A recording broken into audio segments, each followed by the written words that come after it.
Tired of digital clutter slowing you down?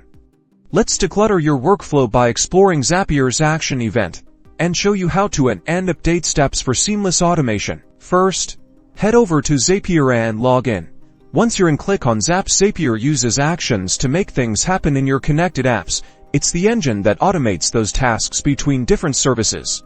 Let's create a Zap to automatically save Gmail attachments to Google Drive. After selecting your trigger, like a new email with an attachment in Gmail, we need to add an action. Click the plus sign below the trigger.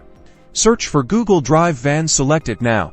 Choose the upload file event as our action. This tells Zapier you want to upload a file to Google Drive. Next, connect your Google Drive account and configure the action by selecting the folder where you want to save the attachments. Use the drop-down menu to map the attachment from Gmail to the file content field in Google Drive and customize the file name if you like. You can always update your actions in an existing Zap. Simply click on the action step you want to modify. From here, you can change the app, the event, or adjust the settings. Always test your actions to ensure they're working correctly.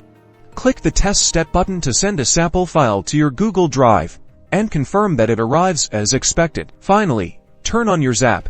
Now, every time you receive an email with an attachment in Gmail, it will be automatically saved to your specified Google Drive folder. Go forth and automate.